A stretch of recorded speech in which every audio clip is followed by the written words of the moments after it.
The following podcast is brought to you exclusively by the Rad Rob Radio Network.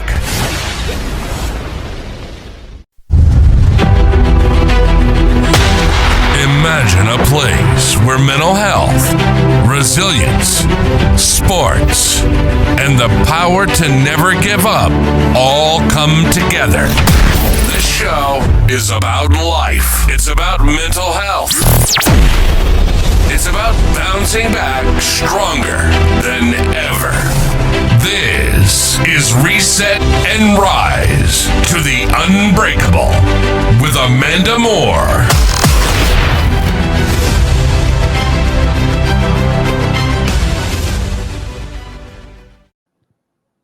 Hey guys, welcome back to Reset and Rise to the Unbreakable with Amanda Moore. I am your host, Rad Rob, along with the incredible Amanda Moore.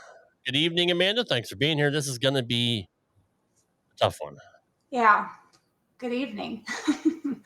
Yeah, this is going to be a tough one, but at the same time, I think, like I told you earlier, it could possibly help somebody who's either struggling now with something or has not wanted to reach out to somebody. So it may help them have, I guess, a little bit more strength or empower them to reach out to somebody if they're needing some help. So I hope that we help somebody out there. That would be great. So that's yes. This week we are talking about suicide and suicide awareness and mental health awareness. And it's obviously a topic that has impacted probably just about everybody in one way or another. It's not something that anybody ever usually wants to talk about. So that's what we do here in the show is we talk about the hard things. Yeah. To hope to get people, get through their grief if they're still grieving, or, inspire them to not take that road themselves. We touched on it in the first episode during your life introduction, but let's kind of set the tone for the show and talk about your dad. Okay.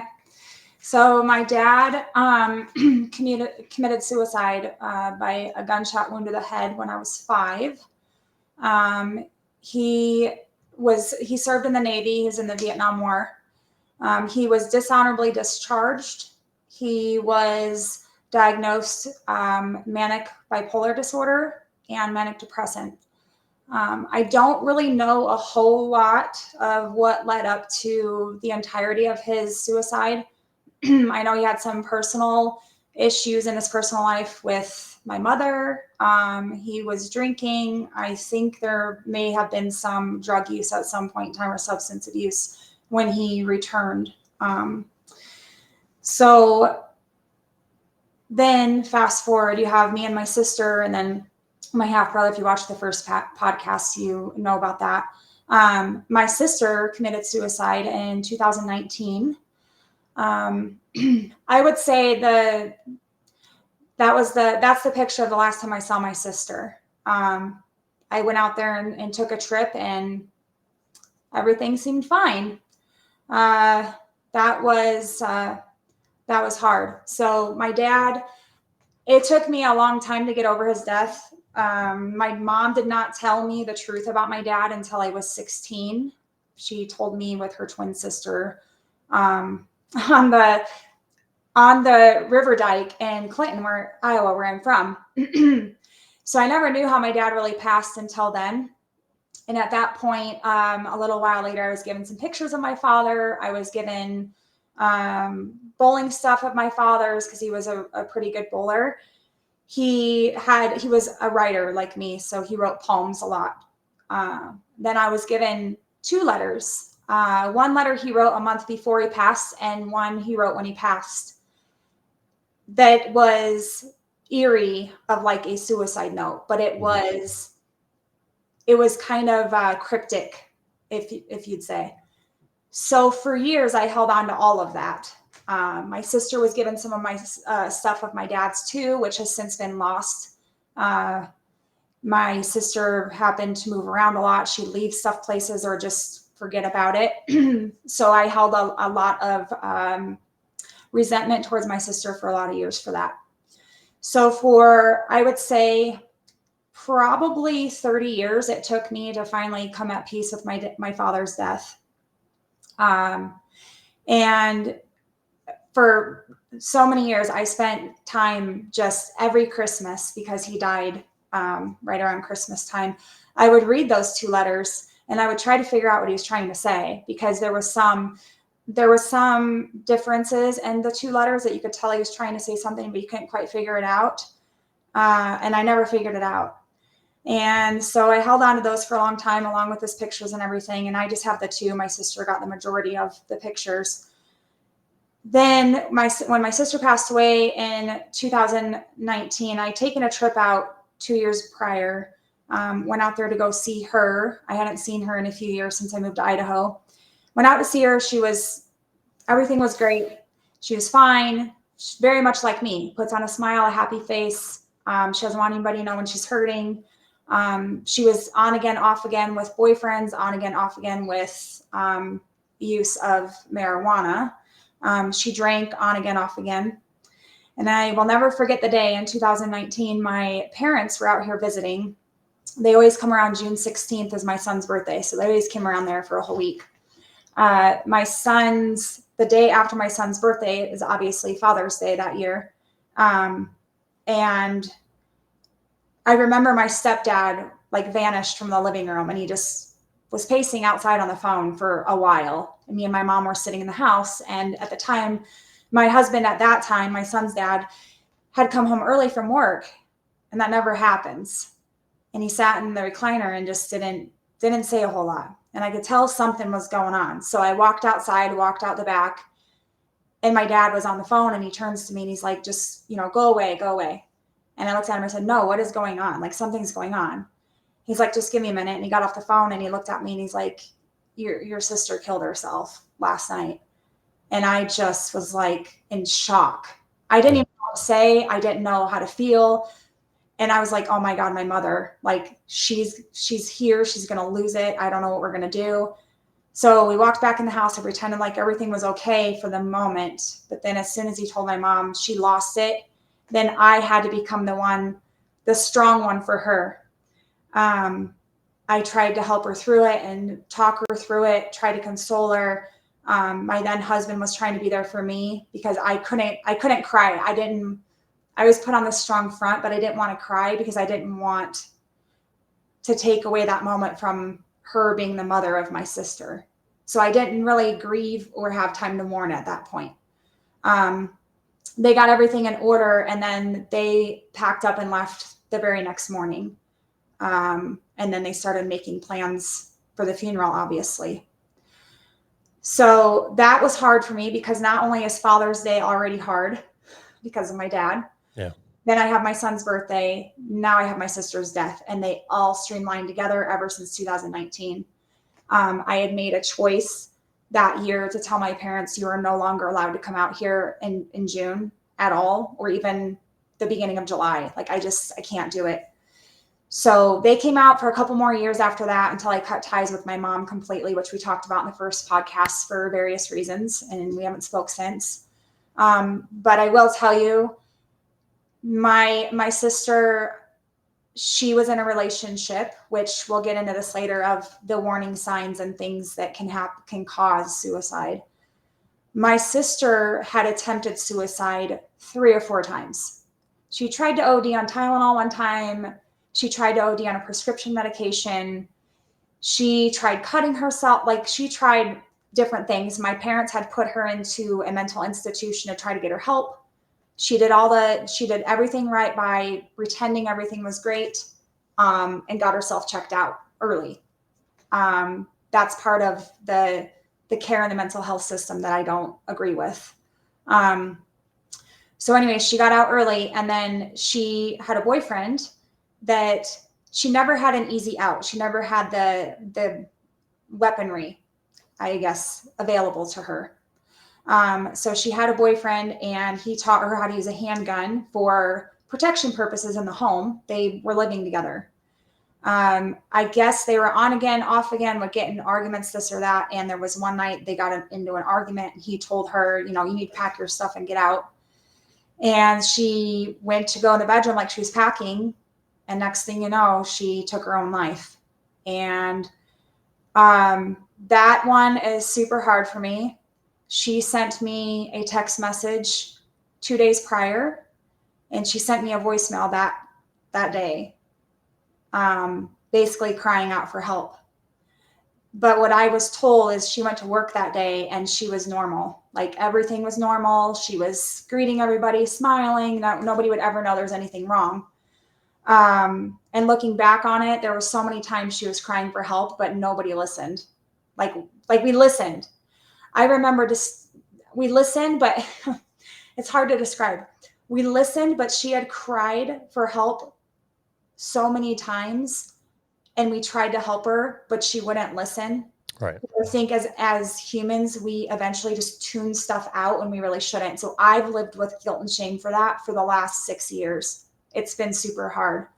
I remember when, after we told my mom and I had time to decompress a little bit and start to be in my guilt and denial and then just mourning period, I remember talking to one of my cousins and we all said the same thing. It wasn't a matter of like, it was a matter of when for her, to be abrupt. We knew she was going to do it at some point in her life. It was just a matter of when and how. She had so many issues that were deep rooted. She never got over my dad's death. She never admitted to the trauma that happened in our childhood, nor wanted to talk about it or deal with it. And I think that was a big problem. She had anxiety like I do. She suffered from mass depression. But she never felt validated as a human and never felt accepted. She was looking for it everywhere, but inside of herself. Did your mom, was she close with your mom, or was it kind of the same story with you? So that's the hard thing for me is I moved away in that relationship. That's my thing is I moved away and relationships kind of folded. My sister had a on again, off again relationship with my mother as well. And there was a time period there where I got put in the middle. I was getting calls from both of them and they were both complaining about each other and it was very toxic. And I'm like, I can't do this anymore. Like, this isn't where I want to be. So my sister and mom they've had a little bit better relationship than my mom and I had, but I wouldn't say it was great. It's they were very, very much similar in the fact that it was pointing fingers at everybody else but themselves. And they're in such denial of what's wrong with them. They don't want to get the help, but they want to cry wolf. Yeah. Right. So my dad's suicide, obviously I was 5. I don't really recollect him very much. I've just heard stories, and things about him. And when his side of the family has told me things about him, it's things that are great things. They want me to remember the great things about him and the characteristics of him that I have. I am very much like my father and my sister is very much like my mother. But my sister's suicide has been really, really hard for me to deal with. I just, in the last couple of months, I would say December, I deleted her text finally. And then right around the first of the year, I deleted her voicemail. I just had to get to that point.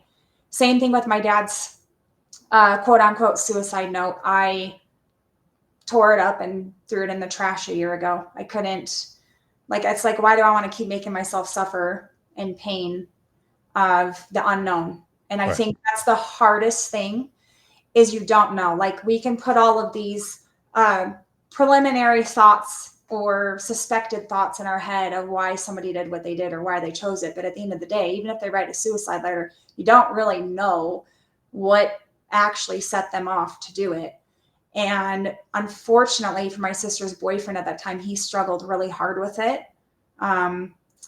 Well, for obvious reasons, but there comes a lot of blame, self-blame. And I think people need to remember that it's not your fault. That person chose that selfishly to do that for whatever reason. She just happened to have an easy out that day and he happened to just be there. But I think leading up to that, she had a various amount of reasons of why she chose to go that route. And I think she saw no end in sight. She saw no hope, hopelessness. And I think she felt very alone, very alone. Later, after like you share, I want you to share some of your stuff too. I'll share something personally for me as to why I can tell you that I probably know what my sister felt.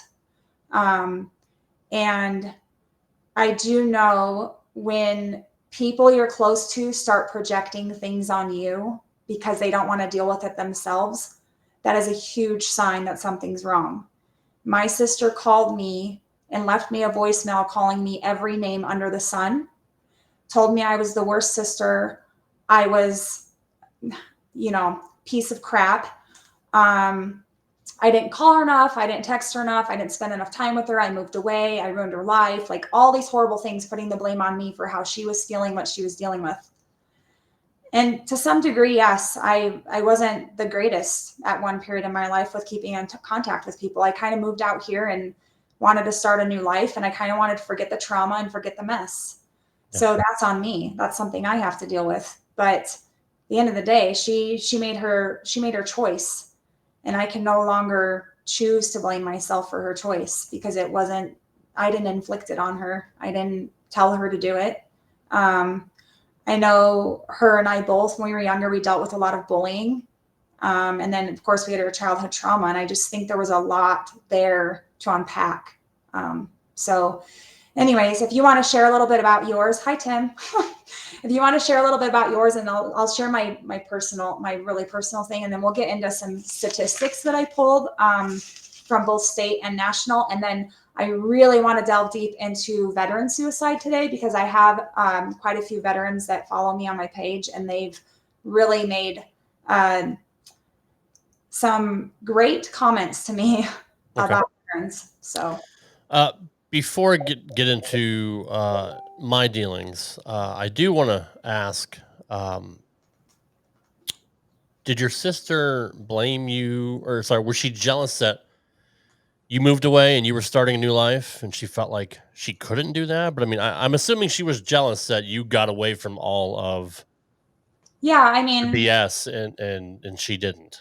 I mean, I think I sensed some jealousy there the last time I saw her. I'd offered for her to move out here. I'd even at one time offered for my half brother to move out here and like stay with me and get a job till you get on your feet. Not to say anything bad about where I'm from. There's some amazing people from Clinton, Iowa, and they're doing amazing things that I went to school with, both younger and older. But there's not a lot there for you if you want to be outside of which is ironic because I live in the Twin Falls, Idaho area now. Same thing. It's like, unless you are an agriculture, farm, or factory work, you're not really going to get much outside of that. I mean, there's a little more here to offer, but in Iowa, that's what there is to offer, which I think is for most cities. It's just when you're young and you want to make something of yourself, it's not really the best situation. And she had kind of exhausted a lot of job options at that time. But before she passed, she was a CNA. So like I went to school for medical stuff. My sister was a huge empath like me, huge caring heart, loved taking care of people. And that's what scares. I mean, I've been honest with my doctor. That's what scares me is my sister was similar to me. And that makes me scared because my sister was very much an empath and huge hearted person, never showed a struggle. You could walk around with a smile on your face and you never know if there's something wrong. Like she hid it very, very well, but the people closest to her, she did not hide it very well. So yeah, that's kind of hard, but I do think there possibly could have been some jealousy there just because the last conversation I had with her when I visited her. So right. Picture actually. And obviously the voicemail. I mean, that's. Yeah, the voicemail. I just think that's resentment that you were able to get away from all of it, and she felt like she was trapped. For whatever reason, we never know why people have, like you said, your heart. Mm-hmm. Your heart is always going to be different than somebody else's heart, but apparently, yeah, she didn't leave. I mean, she was a grown adult. She could have left, and it's not your fault. Yeah, but I do feel like just listening to your story that she resented you for getting away. Yeah. Yeah. But at the same time, I blamed myself for a long time that I should have been a better sister. I should have Sure. reached out more. I should have like answered the phone that day. I should have responded to her text. That's why people think I'm crazy, but I'm like, there's 2 seconds of your day is not going to ruin whatever you're in that moment. If somebody texts you, I don't Right. care if it's a hi, how are you doing? Like, I've said this before. Hi, how are you doing? Or is everything okay? Or I love you, or thinking about you. Like, it takes 2 seconds to text back. That could be the one text that could either save someone's life or make their day better or put a smile on their face if they're having a rough time. And I so wish if I could do anything different, it would have been to reach out and respond to that text that day. It would have taken 2 seconds of my day. Instead, I was like, I'm busy at work. I don't have time for this. I'm not dealing with this BS. I got to go. I'm the same way. I am the same. I am horrible at keeping in touch with people, especially my parents, who are in their 70s. And in fact, it's my mom's birthday today. Hi, Mom. Happy birthday. I know she's watching, but no, I'm horrible at doing that. And you're right. 2 seconds, just say, "Hey, I'm thinking about you," or just want to say hi, make sure you're okay.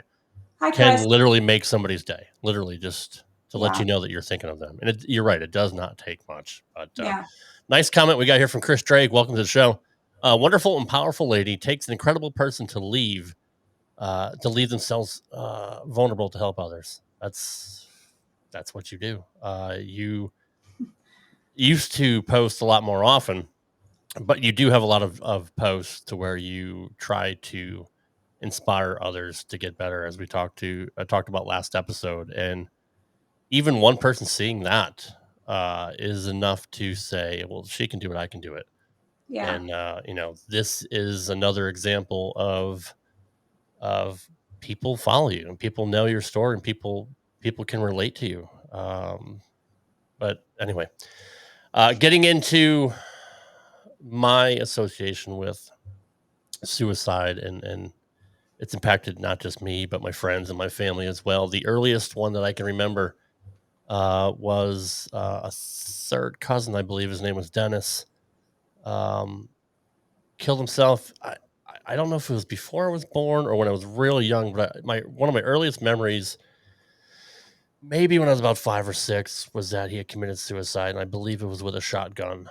And every year on his birthday, my cousin, who I always called my aunt growing up until, you know how parents always do, hey, it's actually my cousin, even though, she's 30 years older than me.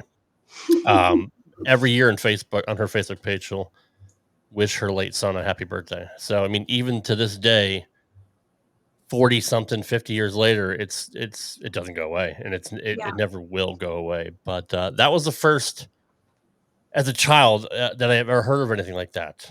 And then later on in life, I was going to opening day at a Buffalo Bills game, and it was, oh God, what year? 2004. Yeah, opening day 2004. Was going with some friends at work when I still lived in Connecticut, 9 hours up to Buffalo to go see opening day of football. And I got a text from my mom that my uncle had committed suicide.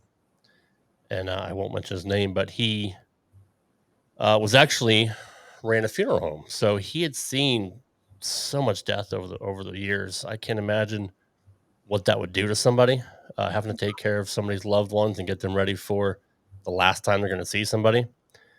I don't know the circumstances under why he did what he did, but he was older. I want to say he was in his 50s, maybe 60s. Let me see if I can look at his obituary. Yeah, he was middle aged.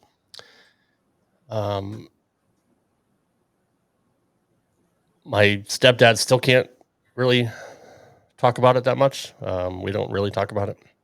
He was my uncle through marriage, but unfortunately, several years later, uh, my stepdad's nephew also committed suicide, and he was young. I want to say he was in his maybe early 20s. So having his uncle and then his nephew do that, within a 10-year period is, it's enough for anybody That's rough. Yeah. to hurt and never get over it. And then I believe it was I thought you 2021, said 2022 or something. 2022, Yeah. my stepdad's father committed suicide, my step granddad, who I have known since, I'd say probably about 13 years old or so. When my parents got divorced, my mom married my stepdad. I was in my teenage years, and I went all over the place with him. They did a lot of stuff for auctions and antiquing and stuff like that, and we just hop in the van and go pick up some stuff, or we'd watch wrestling together. We'd talk sports, and always had a great relationship with him. Didn't get to see him as much when I moved to Tennessee in 2011, but when I came back for my 40th birthday to Connecticut, I was able to see him. He came to the party. I had a whole bunch of friends and family come up, and it was good to see him again. But I don't stay in touch with people, and I kind of regret not having a relationship with him as an adult. My fondest memories are in my teenage years.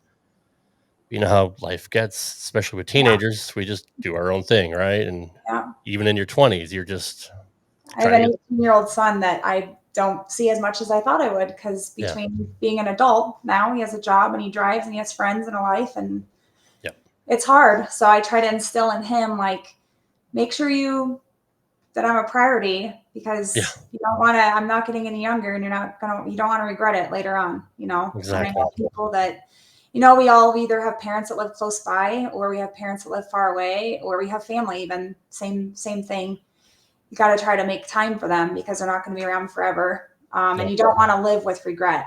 You don't, trust me. It's true, which is why I said I need to stay in better contact with my parents Yeah. because So with this, like with all the suicides that you've experienced in your life, just because I did look up a bunch of statistics and got some back from state and national levels, were there, do you guys know their why, or were they kind of just unexpected, or there's uh, a generalization in certain areas of the country of what's causing suicide rates to climb. So I'm just kind of curious as to your family members, if there was like anything in particular. I didn't know the why. I possibly know the why of my step granddad. It was on his wedding anniversary, and his wife had passed away. Um, I think 2 or 3 years earlier, maybe a little bit more. Uh, and I think he planned the whole thing out. He got all his bills in order, left everything to my stepdad. Um, Put his ID in a Ziploc bag, so when they found him, if they found him, they'd know who he was, and they could identify him and notify the next of kin. So it was premeditated. He left the lights on in his apartment and a TV. So I'm assuming his neighbors or whatever, just figured he was home, and Um, nobody would go look for him. Um, he went to a bridge in Massachusetts that a lot of people jump off of, which you sent me a picture of one in Idaho, I believe. yeah, the Right. Pine Bridge here in Twin Falls, Idaho, is infamous for suicides. There's been people that have actually. So little known fact, I used to work for the sheriff's office both in Jerome County and Twin Falls County, and that bridge is infamous for people coming to base jump with a parachute. But that's also, people travel here to commit suicide off that bridge, Yeah. which it's so sad and it's terrible. And when my dad passed away, they actually put in his obituary, "Man dies by self-inflicted gunshot wound to the head." Like, that was an article. We don't see those anymore. Typically now in obituaries, most families will leave it out, but they'll put something in regards to like suicide awareness or mental health Mhm. or Yeah. something like that. I know somebody, not really well, but I know them through the bowling community, just lost somebody the same way the other day. And it's really sad. We had I don't know, it was a few weeks ago, a guy purposely, same kind of story, had lost his wife a couple of years prior. And he drove his truck off the side of that bridge and committed suicide. We've had numerous teenage suicides off that bridge or off the side of the canyon in the last couple of months. It seems to be around the holiday season, when we don't have as much sunshine and depression really hits because people aren't getting as much vitamin D. There's not as much activity going on in the winter. That's when people really need to be very cognizant of their own mental health. I know for me personally, I have to try to stay busier in the winter. Summer's easy, right? Like if you're outdoorsy, you can go to the river, go walking, go kayaking, go on a hike, go camping. People are more apt to want to go do stuff because the weather is nicer, more permissible. In the winter, though, people get stir crazy and they stay inside depending on weather. And then that's when we start seeing the rise of anxiety and depression and seasonal affective disorder. The SAD, you've heard of that, I'm assuming. Yeah. So, that bridge is very prevalent. Kristen said that Skyway Bridge in Florida is the same way. There's bridges everywhere that have this issue. Ours has just become famous for not just suicide, but just base jumping as well. We know like I said before, my boyfriend's a skydiver. So we know people that base jump off that bridge. Yeah. Look at people jumping out of a plane, and then you look at people jumping off the side of a bridge. I can't even stand on that bridge, let alone try to get up on the top of it and look off. I have no desire to even get up there. Yeah, I walk below it, and just the traffic it sounds like the bridge is going to fall apart, but it's not. It's a very heavy duty bridge. With that, I'm very sorry to hear about all of the people that you lost in your life. I put a poll out thanks to you, we started a podcast private group. And since we started it like 2 hours ago, we have like 150 group members. That's awesome. So I put a poll out there. It's great.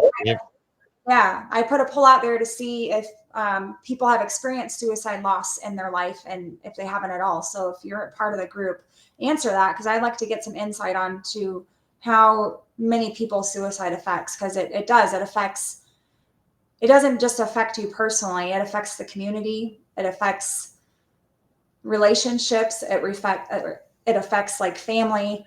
I think earlier we just had like a couple of people. Oh, wow. We've got some more. So, the suicide loss thing, it's hard. Sometimes there's just no words. And then that's the other thing. Like people are like, what do I say? I don't know what to say to you. You just lost your sister. It's like, you don't need to say anything. I think people have this like preemptive thought that when somebody passes away, you have to always have the right words. So you don't necessarily need to have words. You just need to be there for somebody, like be their shoulder to cry on, be their ear to listen, be their comfort. They don't really necessarily need you to say anything, because nobody's ever going to have the right words. I don't believe there's any right words when someone passes away. We all say like, my thoughts and condolences. I'm so sorry. Is there anything I can do for you to help you?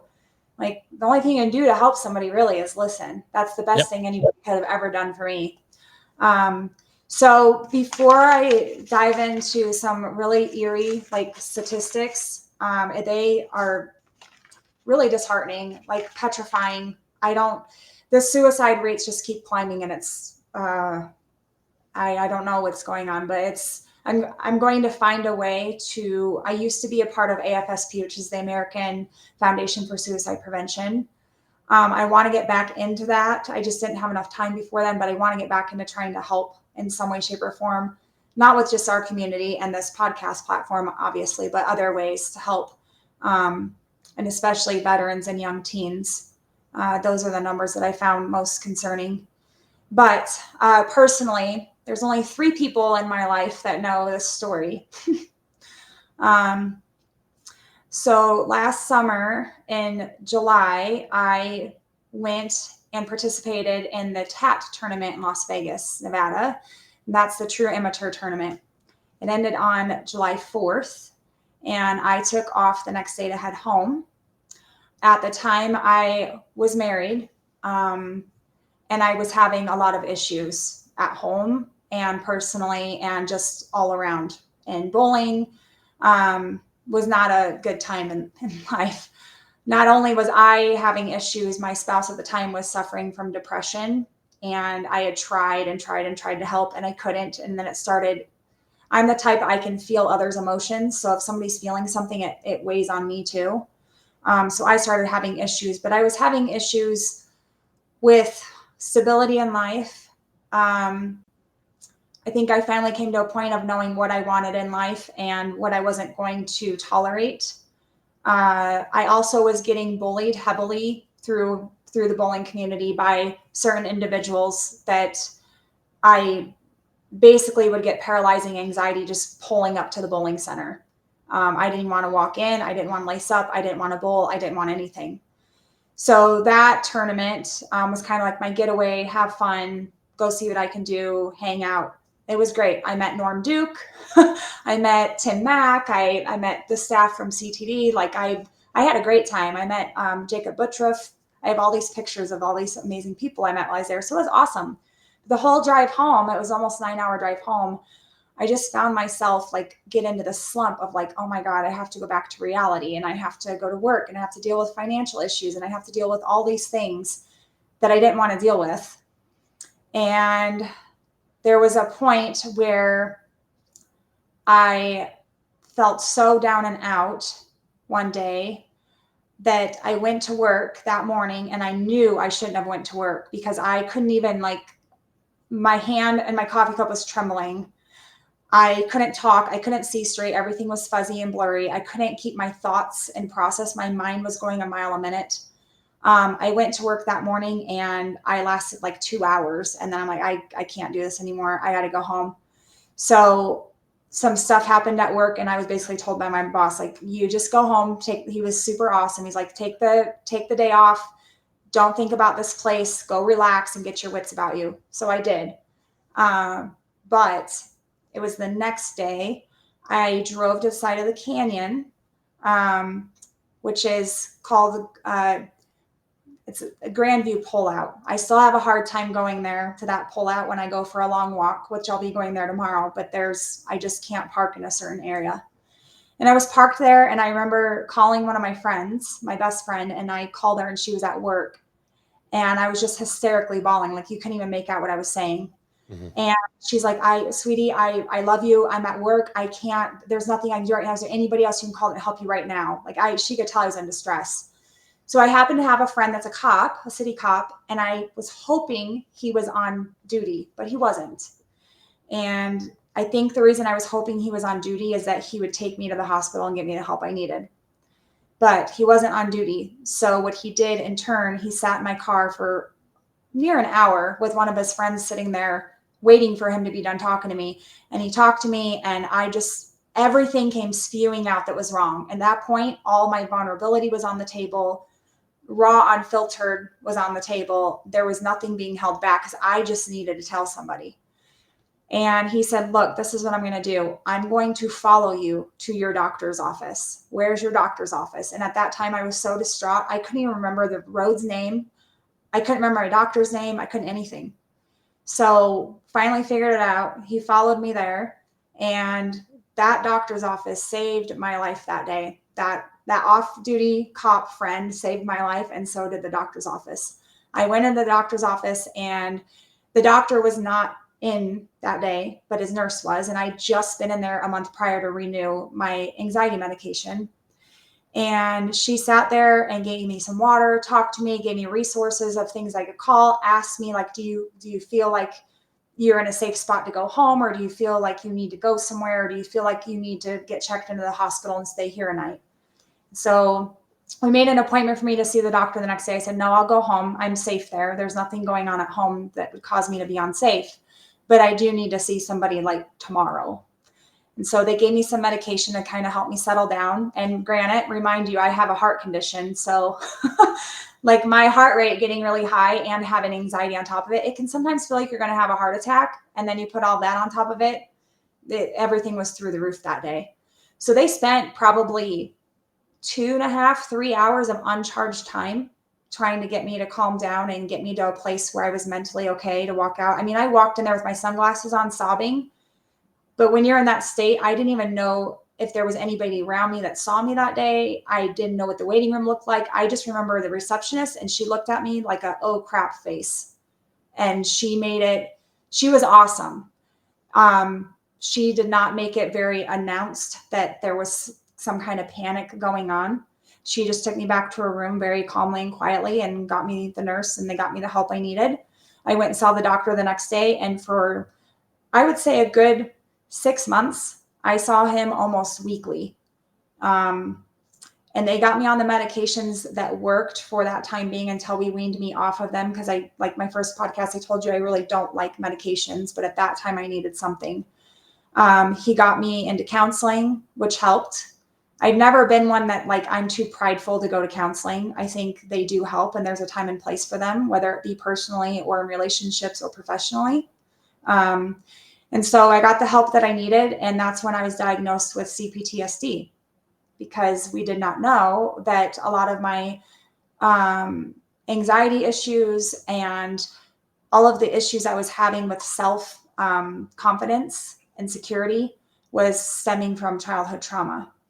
So we got the help that I needed, and I've been 10 million times better since. So I will never be able to thank that doctor enough. It's a local hospital here that a lot of people, I would say, rip on. They really, it's really one of two hospitals we have a choice to go to.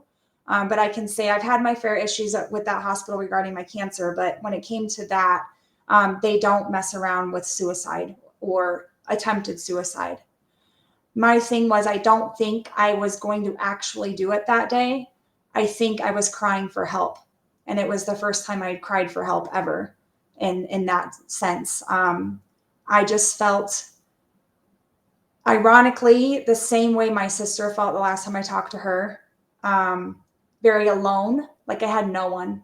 I'm like, I have no one to talk to. And if I talk to somebody, they're going to think I'm crazy. They're going to be like, what are you talking about? Why are you so upset about this? And why are you worried about this? And this will get better. Like that's everyone's like, have faith. It'll get better. It'll be okay. It's like, well, sometimes in somebody's brain, they're like, it's not going to be okay. Like they're already past the point of like, I've given that hope of being okay, and they lose hope. Like I lost all sense of faith in God, faith, period, hope. I was completely hopeless. Let's put it that way. Mm-hmm. I saw no end in sight. I saw no way out. Same exact things my sister told me. It was just, you've battled and battled and battled so many things through your head that you kind of just want to tap out, because you're like, I'm tired of battling. Like I'm tired of constantly thinking about the same thing and constantly being worried and constantly being in distress, constantly being in fight or flight mode. And like I said last podcast, it's that the mental aspect that people don't realize is that you try your hardest to overcome something, but it still always seems like there's just this one little thing that stays there and it just won't let go. And that's where I was at. So I was totally distraught that I don't ever want to feel that way again. I remember that morning that I went to work, that I said I shouldn't have went to work. I was in the parking lot on my hands and knees, wailing, like, please, someone help me. Please, like something change. Please give me a sign that everything's going to be okay. And I'm here for a reason. I've never done that in my life. I've never gotten on my knees and prayed like that or cried or been so vulnerable to where it was like 4 a.m. I mean, I start at like 2, 3 o'clock in the morning. It's like 4 a.m. and I didn't know who was listening, but it just compounded. It's like, oh yeah, go home, take the day off. Like that's like the worst thing to do. But at the same time, I couldn't work either. Like I'm not go home and be by yourself and just think about things. No. Right. I mean, I had somebody come over and they talked to me, but once they left, the feelings just all bubbled up back to the top. It's like that melting pot I talked about last week. Eventually it bubbles up to the top and it just overspills. And then you're like, what do I do now? There's nothing I can do. It's like a pan on the oven when you have noodles and you're boiling the noodles and they boil over and you're like, oh crap. And you don't realize there's a problem until it's too late. Yep. That's where I was at. There was some mass amount of problems that had compiled over an amount of time that I didn't realize were problems until they got to that point. And so it just became, after counseling and I get through that, I kind of learned to stick up for myself, learn that I mattered and I had a voice, and I wasn't going to tolerate people bullying me for stupid stuff like we're in high school and we're 30, 40, 50-year-old adults. I wasn't going to tolerate people treating me like I was a doormat and they could treat me and talk to me however they wanted, and I would just deal with it because I'm Amanda and I laugh stuff off and I joke and I let stuff go and I don't hold on to things. I don't hold grudges. And I realized I need to just be myself. Like, I was so busy being what everybody else wanted me to be that it got to the point it was too much pressure. And I think I covered that on the first podcast too, like chameleonizing yourself to fit in or seeking outside validation. It gets exhausting. Like, you have to learn to love yourself, and you have to learn to accept yourself for who you are, or nobody else is ever going to. And the people that don't, they don't deserve to be in your life anyways. They're not going to bring anything of substance to your life if they don't accept you for who you are. That's a great point. So that was, I mean, that's my story that only a few people knew. But it's been hard for me to even talk about that. It was a really rough time in my life. I got divorced shortly after. And not necessarily because of him. It was kind of more like, I guess it was a mutual thing, but it's kind of like we grew apart. And we grew apart because of our own depression. Like, each other's depression made each other, where a couple should come together and help each other, which I tried to help him, but where you should help each other, you sometimes can, like a pulley system, pull away from each other, and then it tightens it, and then it just breaks. And that's what happened to us, unfortunately. But I've been mentally in a much better space the last, I would say, probably 7-8 months. I still struggle. You have days, like you said, there's certain dates that come up when you've experienced loss, whether it's suicide or just loss in general. It's hard. So you have dates that come up. You have to mentally get through that. Then you have the pressures of a job. You have the pressures of being, a wife or a husband or a mother. Or I had somebody earlier who's a male, and this is huge because he made the comment that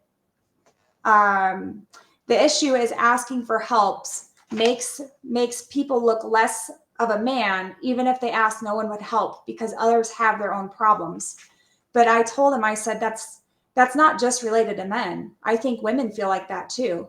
I think generally in society, we all feel like that. It's like, we don't want to ask for help because we don't want to look less of a person. If we're seen as a person who's a strong individual in the community or within our family, if we ask for help, it's going to make us look weak, or it's going to make us look less strong. And so then we get really scared or fearful to ask for help.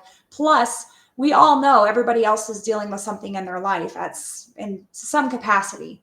So you don't want to feel like a burden and put it on somebody else. Like, oh, I know you have these problems, but look at mine.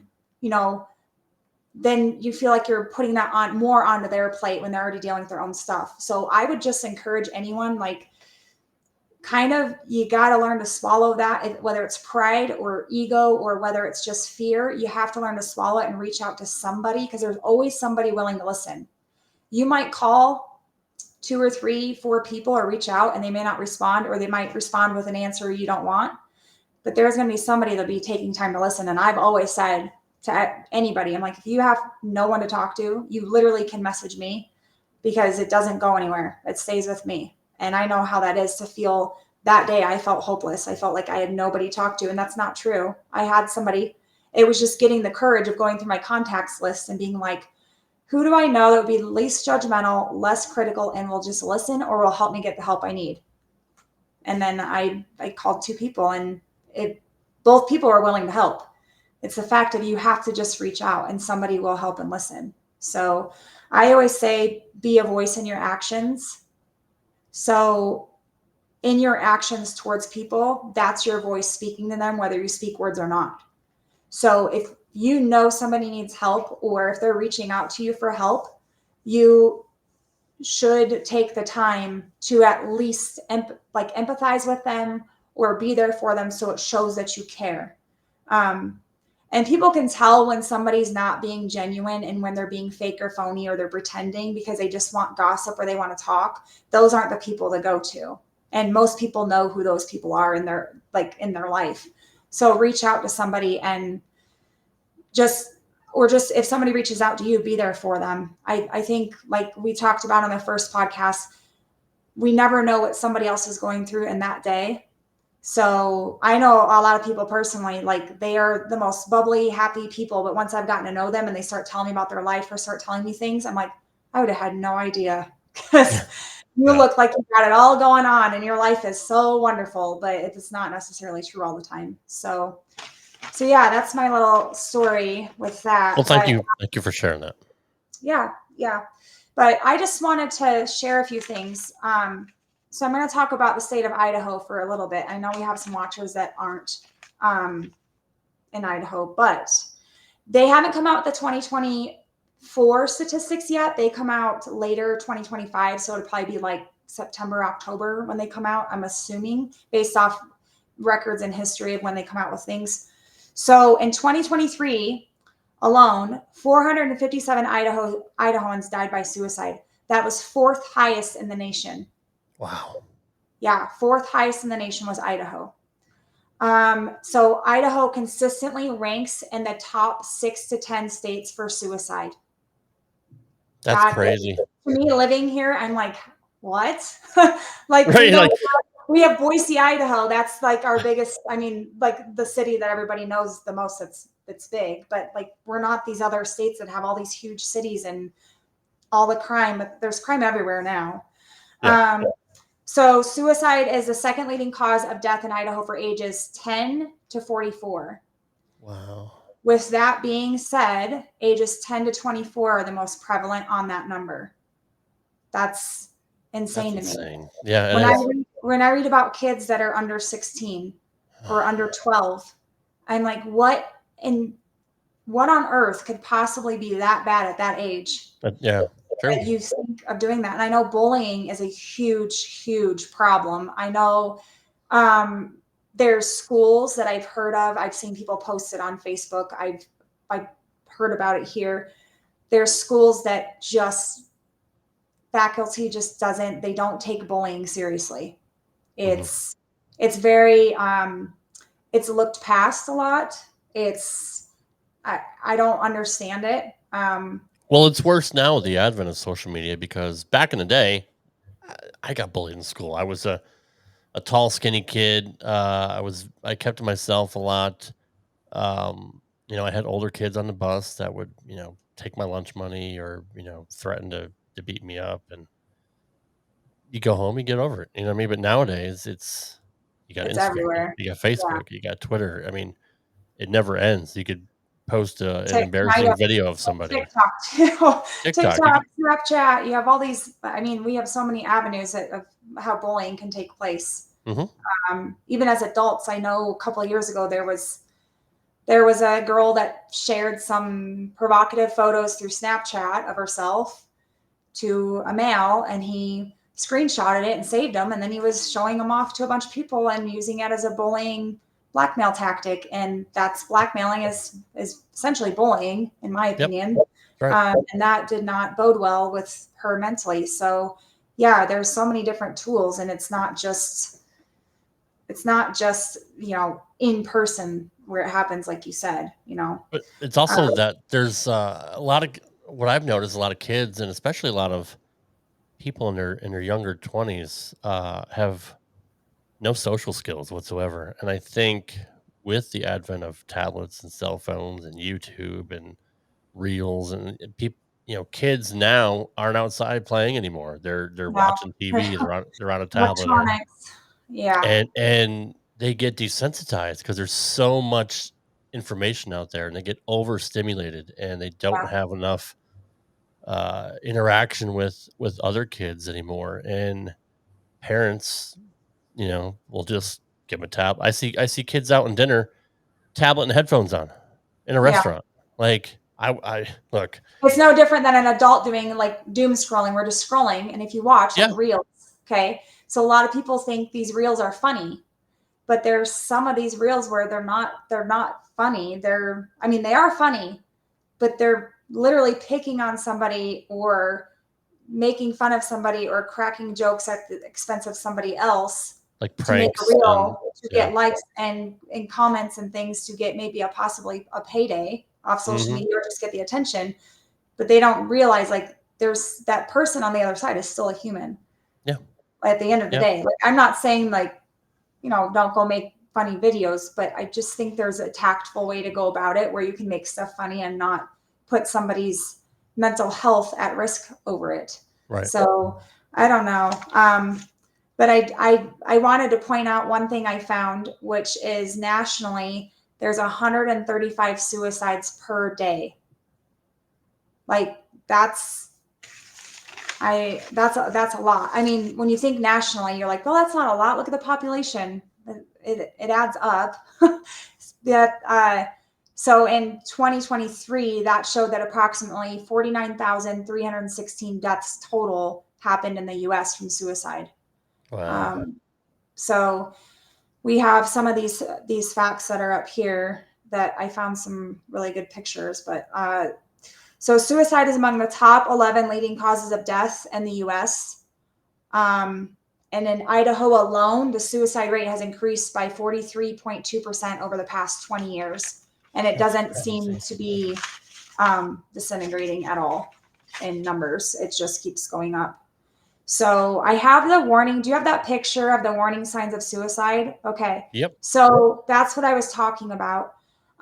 If you leave that up for a second, sure. There is, to recognize warning signs, there's, they call it a mnemonic, but it's actually an acronym, and it's called Is Path Warm? So I is for ideation, talk of dying or self-harm.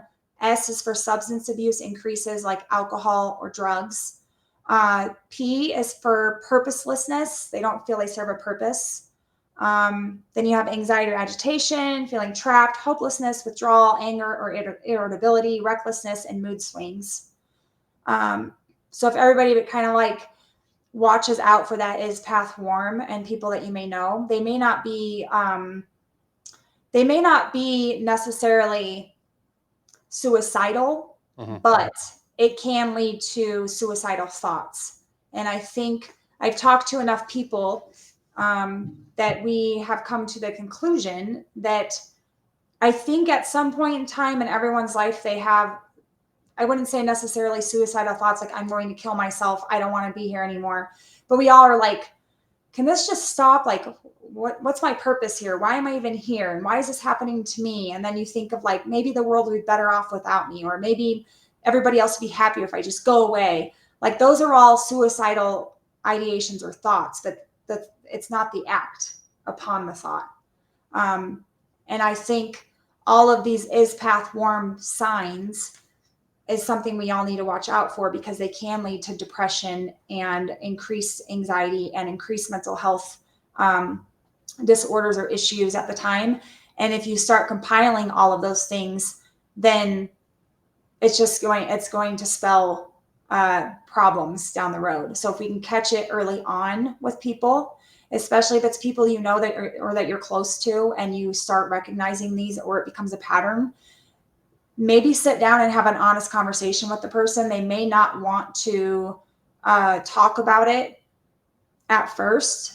And I wouldn't say bring it up to them on such a consistent basis that they get annoyed with it or irritated, because that'll make things worse. But just bring it up once, let them sit on it and ponder it if they don't want to talk. And then maybe try it again at another time, and maybe they'll open up.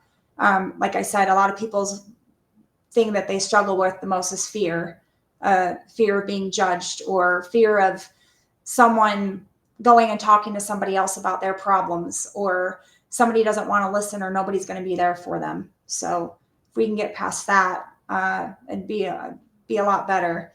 And I'm also would like to encourage any parents that do listen to this or are listening to preload the 988 number in your children's phones and have an honest conversation with them about what the number is and what it's used for.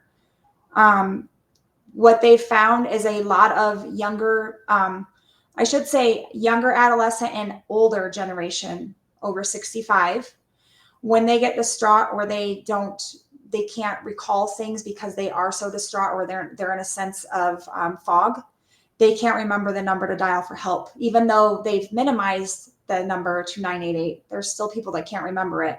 I can tell you last summer, I probably wouldn't have remembered it either with how distraught I was. So if we could all preload it into our phone and have honest conversations about the use of it and what it's for, if somebody does get into that, state of mind, they at least have the 988 number to call. And the 988 number is very beneficial. I saw Kristen made a comment about they're taking away funding from many suicide prevention hotlines. I have not heard anything about that.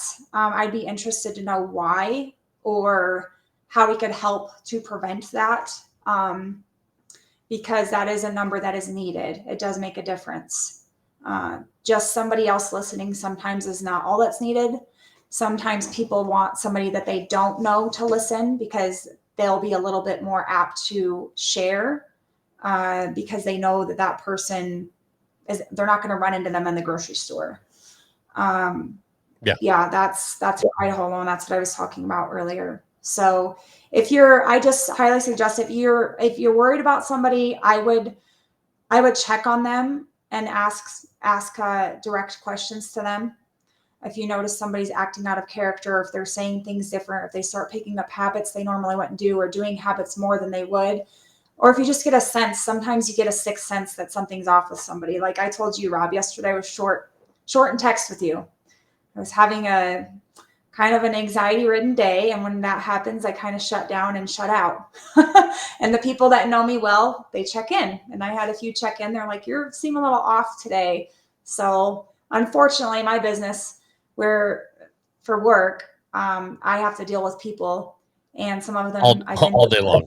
Yeah, I've been delivering to them long enough. They know me, and I can walk through the door, and I'm one of those people. My face says everything. Like I can't hide how I feel. My face will give it away. So they can be like, "Are you okay?" I'm like, "Yeah." "No, you're not." Something's wrong. Sometimes I wish I could trade my face off. But anyway, so I wanted to point out, I have a lot of statistics, but they're things that are important because I don't think people realize how prevalent suicide is and how it's not decreasing, it's increasing. And there's such a stigma around suicide, and I don't know how we get past it. I don't know how much more we can do to help people other than be there for people. And I think we get so wrapped up and so caught up in our days of work and family and like you said, everything being busy, and we forget to reach out to people. But I think we need to be very aware that how we, like I said, let your voice be your actions, because I think how we treat people says a lot.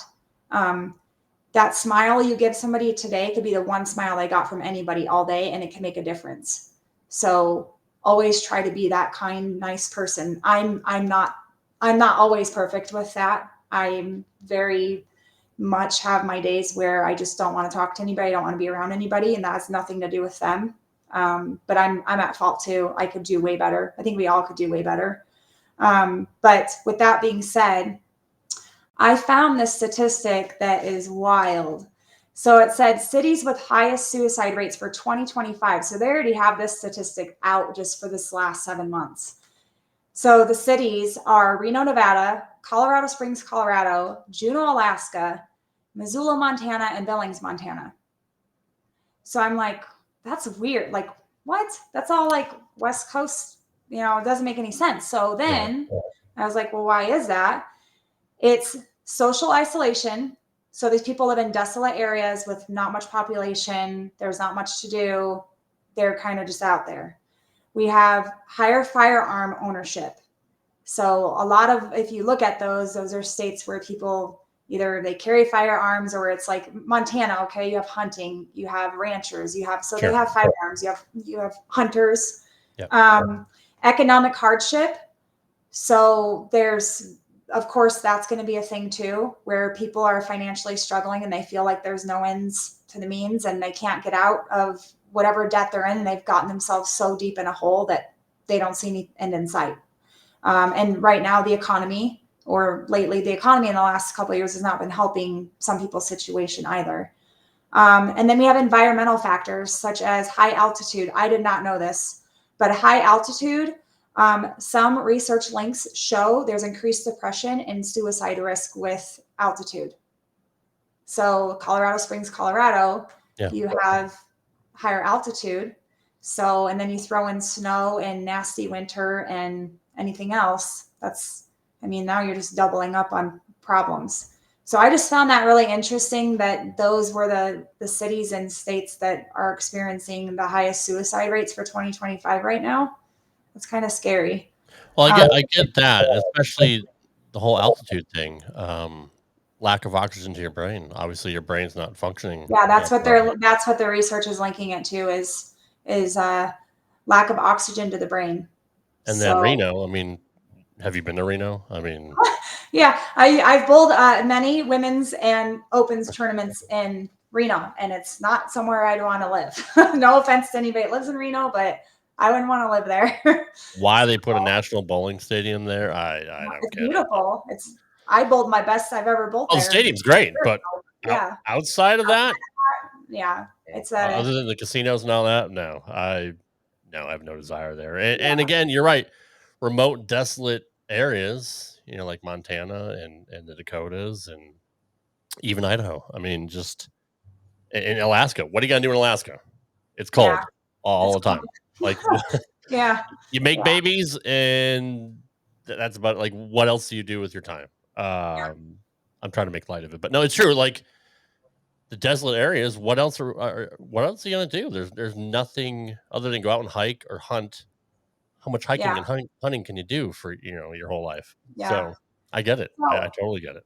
I just saw this comment from Chris about bullying as an unwanted negative attention that inhabits emotions. So yes, when I've been bullied, it has nothing to do with physical. It's all to mess with my head.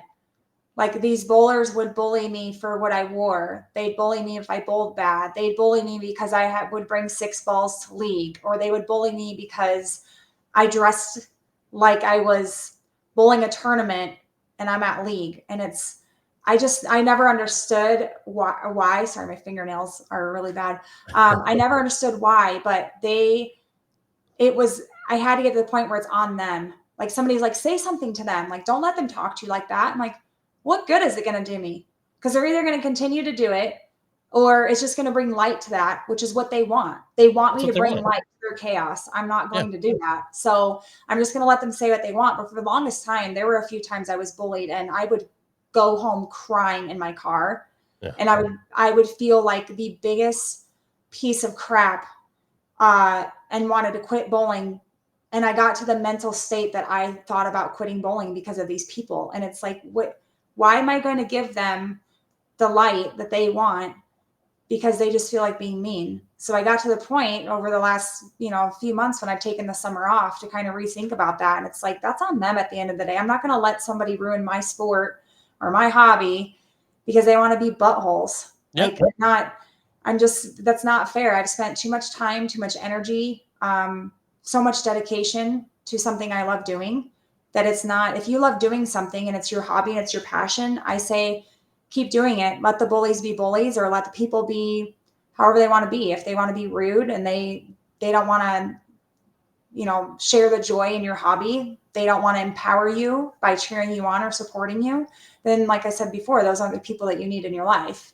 You surround yourself with the people are there for you, and then just let them go and sit and be in the peanut gallery. Because if we always listen, if we spend time listening to what everybody else has to say all the time, all of us would be miserable humans, because there's always somebody that has something to say about something or somebody. Yep. And 9 times out of 10, you're going to have somebody on a daily basis that probably has something negative to say, and you're never even going to hear about it.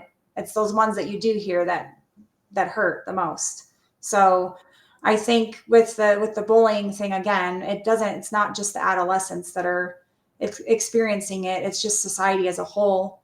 And I do think that social media in general and all the platforms that we have, they have their purpose. But like I've said before, we're kind of doing a disservice to ourselves by, giving light and shedding light onto these people that are doing stuff intentionally to cause harm. So try to make the world a little bit of a better place by not taking part in it so much.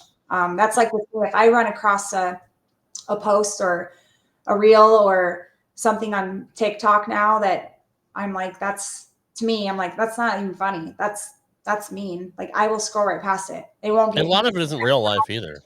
People huh? just do dumb stuff like it's not their life. Yeah. Like it's Yeah. not real life.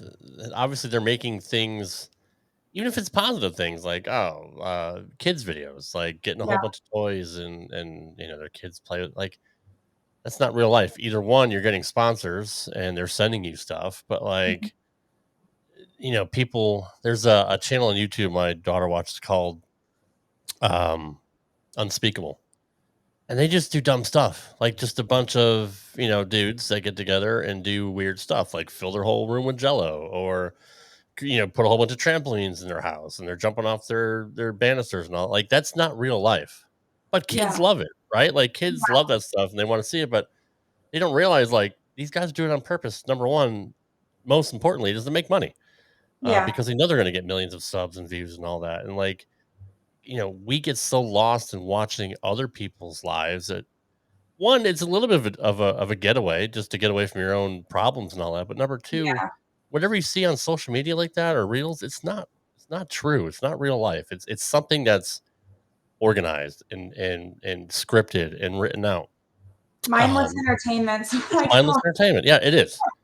Yeah. Um, But and getting back to the bullying, I'm a wrestling guy, so whenever we talk about bullying and stuff like that, there's a term called selling. Or registering.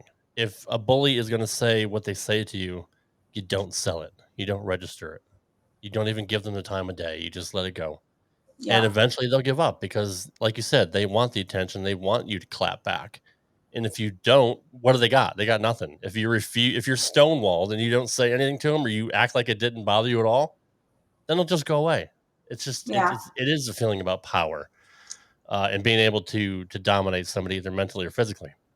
And obviously they're doing it because they have some kind of trauma of their own. Yeah. Something happened to them where they broke along the way and they feel like they have to make fun of others to make themselves feel better. That's Yeah. literally all but bullies are. So in a sense, it sucks what they're doing to you, but being empathetic and trying to put yourself in their shoes. Well, all right, well, why did they say that to me? Why are Mhm. they going out of their way to say something to me or bully me or do something? Something had to happen to them. So you got to kind of feel bad for them too. Yeah. And like as a Christian, turn the other cheek. Yeah. Um, you know, pray for them. Obviously, it's hard. It's not always the easy thing to do, but it is the right thing to do. Yeah. Say, you know what, that person picked on me today at bowling for something I wore or being a backup bowler or whatever. Pray for them. Add them to Yeah. your prayer list. Say, Lord, you know what's bothering them. I don't. Try to work it through with them. Try to help them be a better person. And that's So interestingly enough, there was a sweeper tournament I went to, or it's just like a weekly challenge tournament, whatever. And I drove to this center that is about 45 minutes away to participate. And I walked in, and this little group, one of them made a comment loud enough for me to hear on purpose. And I was already in a mood that day. I wasn't having a good day. It's just, so I picked up my stuff and I took my bowling shoes off and I said, not doing it. I'm leaving. So at that point, I thought I was being the bigger person and being better because I left. And I'm like, they can do whatever they want. I'm going to be the bigger person. I'm just going to leave and let them have their day. But in retrospect, I let them win. what they wanted. Yeah. So when I think back to that day, I let those bullies win. What I should have done was just stayed there and did my own thing and got tunnel vision and left them alone and let them not even have given it a second of attention, and they probably wouldn't have done or said anything again that day. Yep. But me consistently giving it attention to them, letting them know I heard you, like me getting upset, me almost crying, like on a consistent basis, almost weekly or every other week throughout the last season. I let them win all season. to the fact that this year I'm not even going to that center anymore. And if I do, it's on a totally different day. But it's one of those things where I've now looked back on it and realized like I actually forgave them for bullying me, because forgiving them has allowed me to grow as my own person, to realize like their thoughts and opinions on me don't matter as much as I thought they did, because they don't know me well enough to even conjure up any type of opinion on me. They only know traces of what they've heard or things that they've seen or whatever it is. I don't know, but they don't. If they watched our first show, oh yeah, maybe they would think a little bit they differently. would change their mind. Maybe, I don't know. But like you said, it could be something with them that's happened to them, and if it's not me, maybe it'll be somebody else. So true. I don't know, but for me, I had to learn to forgive them, so I could just move forward and realize like I'm living my life for me, and I know who I am, and whatever they're saying is they don't know me at all, and so their opinion shouldn't matter. I don't go home to them at the end of the day. I don't sit at a table and eat with them. I don't call them or text them. I don't work with them. So really, at the end of the day, it doesn't really matter what they have to say. But anyways, on to the next thing. The last thing I wanted to talk about tonight is veteran suicide. I have a really soft spot for veterans. My dad was a veteran in the Navy, so I have probably a pretty good following of veterans on my Facebook, because I know every Veterans Day, my Facebook's just flooded with veterans just posting pictures from when they served. So thanks for the service from every veteran out there that's listening. I know I've had a few message me today. So with that being said, in 2022, I couldn't pull up anything any more recent since then. I don't know why that is. But we had 6,407 veterans died by suicide. That's the second highest year on record for veteran suicide. And I started thinking, I was talking to my boyfriend, I'm like, when was COVID? And then I was like, when did COVID end? And I'm like, oh, 2022, like when people are starting to get back into things and things started happening. So I'm not saying that that's a direct correlation, but that's just one thought I have, is that maybe when things started to take a turn in the world, that could have been it. I don't know. That's scary. It is. That's really, really, that's scary. And it's very, very sad. That really tugs at my heartstrings. So 34.7 per 100,000 veterans, more than double the rate in non-veterans for suicides. So the veteran suicide made up 34% of suicides in the US. That's crazy. So the VA, I struggle with this one, because I've had a few people, and I had somebody today that have kind of told me how the VA treats them as veterans. Of course, I think they can do better. But they're known to medicate and isolate. So they love to medicate their veterans and then isolate them off and think that that's going to solve the problem. And it's not. We can't just throw medications at people and think that that's going to solve our problem. A lot of times these veterans, especially the men, so they're not known to cry or break down or shed tears or share their emotions with people. Okay. They're supposed to be the providers and protectors and seek and destroy, right? Right. So typically men don't want to reach out for help. So there's this huge stigma with reaching out for help when you know you're having a mental health crisis or a mental health issue. So men make up the majority of the suicide rate in the veterans more than the females do. We need to work on trying to stop the stigma on men asking for help. It definitely does not make you look weak to ask for help. Shedding a tear or showing emotion doesn't make you weak. It actually shows you're human, and it will actually show you how strong you are to ask for help. I have a couple of friends in particular that no matter how many times I say, I'm here for you, you can reach out, I'll talk to you, tell me what's going on, like I'm a safe place for you to talk, They absolutely will not tell me what's going on. And every single one of them are veterans. And every single one suffers from PTSD. Yep. They've either served multiple deployments, or they come back, their relationship's distraught. It's in strain, or they lose their relationship when they come back.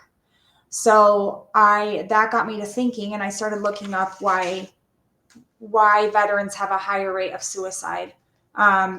It's the PTSD, depression, anxiety, increased substance abuse.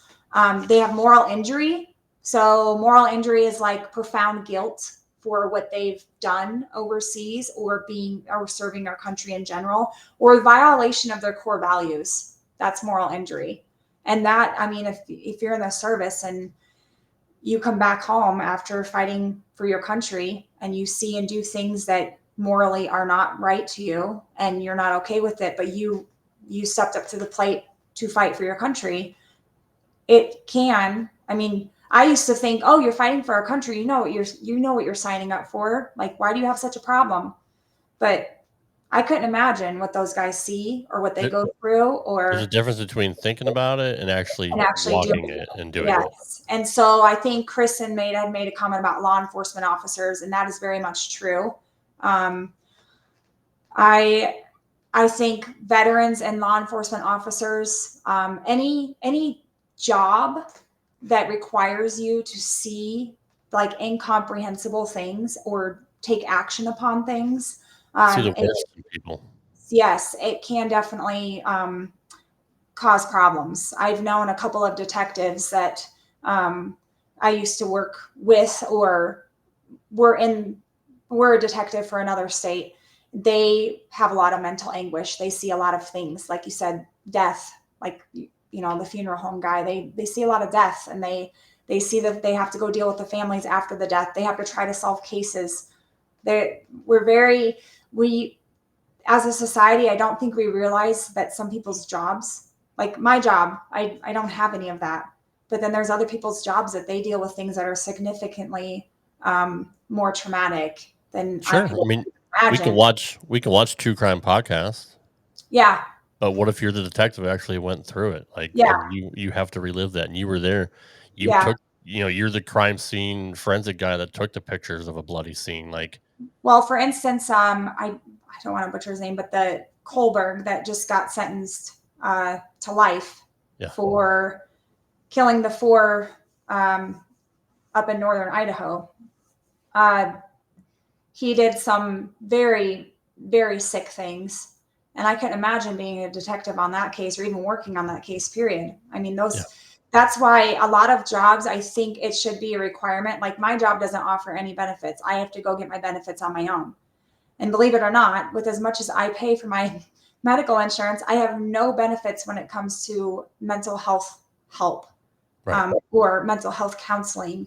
So if you have a job that offers professional help when you're going through something, I would extremely urge you to take it up and I guess use it, because some of us don't have that. And I wish I could. The free services, I'm talking about like free mental health services. But I think a lot of the veterans and like law enforcement people, like we were talking about, I don't think that they have the offer, but I don't know how much they use it. And if it's kind of one of those things where it's the stigma around mental health awareness and mental health help. But yeah, so another thing that I've been told veterans deal with, which we all know, they deal with like the traumatic, some of them deal with traumatic brain injury, so TBIs. Then they have chronic pain. Their bodies are the wear and tear of being overseas and fighting for a country, or say they do get shot in war, they have injuries they have to sustain for the rest of their life and deal with that. And that compounds as you get older. It's true. So with that being said, veterans, they tend to, it's either a couple of years once they come back from the service, that they experience suicide loss, or it's down the road as they get older and they age, because their bodies are so deteriorated, and they have so many ailments that it just gets to the point that they can't really they can't cope with it anymore. And they're tired of taking medications and going to doctor's appointments. But so the declining health part of it, and like I said, the relationship strain, and then the matter of hopelessness. So I think the hopelessness for them, from what I've gathered, is they go overseas and they fight for their country, or they serve time in the military, or whatever they're doing in the branch of armed forces for the U.S. They have a sense of purpose. And when they come home, sometimes they don't have that sense of purpose. Now they're going back to a job. They're trying to find a job, or, to still provide for their family. Or if they come back and they lose their family, and then they're trying to look for a job, or they don't have to look for a job, then they're either losing, they've already lost their sense of purpose because they're not in war. And then they are losing more sense of purpose because they're losing their family, or they don't have a job to come back to, or they have family that something's changed since they've been gone. I know a certain guy in particular, he came back, his wife had cheated on him. She asked for a divorce. She had their baby when he was overseas because she was like 8 months pregnant when he got deployed. And then he came back, his job, they had laid everyone off, so he came back to no job. So he had all this stuff going on all at once. And I remember when he reached out to me and I said, you need to get some help. And he had been to the VA like, I don't know, half dozen times. And he's like, they won't help me. They just keep giving me pills. They're like, oh, you're depressed. Oh, you have anxiety. Oh, you're depressed. And he's like, no, I am, but I need more help than just that. And he actually was reaching out for help. And there wasn't a lot of resources out there, and he already felt alone. So he got to the point where he was pulling at strings to talk to whoever he could to get help. And thankfully, he got help. He went in and got some help from a psychiatrist, and found out he has severe PTSD. So now he has triggers. 4th of July, he has to wear like earmuffs that he cannot hear anything. He is on medication, but he makes sure he stays busy, and he has ways of coping. And thankfully he got the help he needed, and he's still here. I can't say the same for everybody. Right. Just the statistics alone, if people would look up things, you'd be astounded at. I mean, we see suicides here or there. People talk about them, or somebody loses somebody, but it's really sad on a daily basis how many people are dying by suicide. And I think the ones that, for me, that infuriate me the most are the veterans, because I think we have the lack of help for what they need. And then the young adolescent kids, because no kid, I mean, as an adult, we have ways of dealing with hardship and challenges. And we do hit breaking points where we're like, when is it going to end? Like, it's just been nonstop, The kids should not ever have a reason to even think about that path, or even want to attempt or act upon, or have any kind of thought like that going through their head. I remember when I was a kid, with everything that happened in my life, that never once crossed my mind. Same. I think the reason is because I had experienced it in my life. So I didn't want to, when you've experienced it in your life, you don't want to put that on everybody else around you. I always say it's a permanent solution for a temporary problem or a situation that can be aided. Yeah. So last summer when I was, on the ledge, the biggest thing that kept me from actually doing it and crying out for help was my son.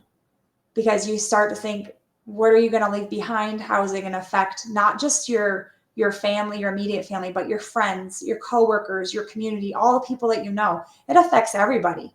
It's not just the immediate family. It affects everybody. Anybody who's ever had contact with you or knows you, it's just not I don't even like when somebody, I wouldn't say jokes about it, but when somebody, I guess, kind of acts upon it or threatens it, because even just the threat of it it's compounding to somebody like me mentally. It takes me to a place of just like freak out mode, like, oh my gosh. And then you start thinking, like, would that person actually ever really do that?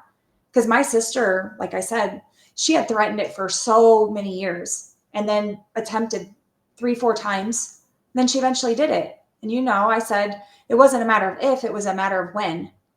Those are the kind of people that we really need to make sure that we're that we're paying attention to all the warning signs. I wish if I could go back, I would have paid closer attention to the warning signs. We can say if all we want, but Sure. you can't change what's already happened. So I just want people to really be self-aware, because nobody knows us better than ourselves. And we can try to put that fake persona out there all we want, but we are the ones that really know ourselves genuinely inside. So I think we need to be a little bit more honest with ourselves at the end of the day and say, look, like yesterday, I have a habit of isolating myself. I just went to lunch with a friend a couple weeks ago and she's like, you need to stop doing that. You need to reach out when you need help. And I'm like, but I don't do that. I just isolate. But it didn't help me. Honestly, I should have reached out to somebody. It didn't help me. I just sat there in my own thoughts and had a day, and it didn't make anything better. Matter of fact, it made it worse. Yep. Until I did finally talk to somebody, and then I was better. So sometimes it's just that little bit of like, whether you want to call it venting or spewing at the mouth or I don't know, or just talking to somebody in some way, shape, or form that you either trust or, you can be vulnerable with, and I'll stay with them. And I think that's maybe that compounds the situation too, because so many people are untrusting. I know for me, I trust very few people, and I know there's people out there who trust nobody. So when you feel like you trust nobody or you trust very few, it's going to compound the situation even more for you not to want to reach out to anybody. So that's why that 988 number it's very crucial that people remember, like, you might not think you have anybody, but you have at least that. And it does, they do help. So, and again, like we talked about in the first episode about reaching out to medical professionals, not everybody believes in doing that, but I can tell you, for me personally, it saved my life. I would do that again if I had to, in a heartbeat. So, but yeah, for veterans, I just wanted to point out that the veteran suicide rate, I don't know what it is. The last 2 years, I couldn't get the stats from the VA, but 2022 is a very, very significant year for suicide when you're talking about it being the second highest year ever in history for suicides among veterans. I don't even know how to explain that, or what we can do to change the system or to get our veterans more help, and the help that they need and deserve. They fought for our country, and I think we're doing very little for how much they've done for us. Agreed. So, anyways, that's just food for thought. But yeah, I guess like this episode's been, we'll have a more lighthearted one next week. Yeah, I promise it's not always going to be doom and gloom when it comes. This episode's been a little bit hard, but I would just encourage everyone, if you have children, to talk to them and stay present in their lives. And don't let them get lost in the electronics. I know for me, I limited my son's time with electronic use when he was younger, but now he's 18 and on his own, he's full-fledged using electronics as much as possible. So anyways, but yeah, so I think just be more self-aware and be aware of your surroundings, be aware of the people around you. We get lost in the hustle and bustle of everyday life, and we just forget to really pay attention to people's demeanors. They can change. So there's a difference between if somebody's had a hard day and it's been stressful at work or with the kids, or, stay-at-home moms, they're home all day with kids or taking care of the house or doing errands or doing chores, and people don't see that as a job, but it's a job. It is a job. Yeah. And so I think we need to pay attention to those people too. And especially, I know for me, in the winter, really need to make sure that we really hone in on paying attention to our own needs and wants, and make sure that we're taking care of ourselves, because if we don't take care of ourselves, we can't take care of anybody else, right? That's right. Talk to somebody. Yeah. Let go of your pride, let go of your ego. If you know you're down, if you realize you're depressed, if you can't find any joy in your life, just talk to somebody. If you don't have any friends or family, again, call 988. Somebody will listen to you. And like you said, venting. I call it venting because it literally is letting out the steam. Like you said, it's building up like a pressure cooker. You got to take that lid off. Or turn the valve and let the steam out of the pressure cooker, because it'll explode at some point. And that's not what we want to happen. Yeah. There's two things that I say, and my wife says it too. We tell our daughter all the time. There's only two things, or you can only control yourself. You can't control anybody else. You can control how you react to it, but you can't change people. Yeah. And two, you talked about your 10%. There's something that, as a wrestling guy, Diamond Dallas Page always teaches people. Life is 90% of what happens to you and 10% of how you react to it. Live your life at 10%. Yeah. Because again, you can only control yourself. You can't control what people do to you or say to you. You just control how you react to it. And if you learn how to react to it positively or blow it off, don't even think twice about it. Again, don't give the bullies any power. Just ignore them, and it'll go away eventually. And if they don't go away, well, then that's when you have to deal with it. But they want you to leave the bowling alley. They want you to have a bad day. And I would suggest to you, I know you said you didn't want to go back to that center on that day. I would. If you can Yeah. find, if you can come Oh, to a point to where you can deal with it, do your thing. Don't pay attention yeah. to anybody else. Do your own thing. Let them show that it doesn't bother you. Smile at them, laugh at them, whatever. Just walk away. It may help Well, you and I even get think that it may help you get over that too. we've talked about the sportsmanship on the other podcast I was part of, but like that's the other thing is you're going to have it in any sport or hobby that you take part of. There's always going to be that one person or that group that has to be the bullies. It's Yep. just like in school, and that's in the movies. We watch movies where there's bullying that happens, it's part of the movie depicting what school is like. So it happens everywhere. I think we just have to be better humans of how to deal with it or how to move forward from it and not take part in it and not be a part of it. So not be a part of it, be apart from it. That's So good. Yeah. yeah. So anyways, but yeah, so I hope this was an enlightening podcast to people or helps somebody finally get, like I said, feel empowered to reach out and ask for help if you've been struggling. As like I said, I'm always available by message if somebody needs to message. We started that Facebook group that's private. That's a safe place for people to share things or talk about things or, share positive things that they want to share for the day to help other people out. It's not just something for me and Rob to post on. It's other people to share. And then, like I said, like my thing with the whole podcast itself is I just want a safe space for people to feel welcomed.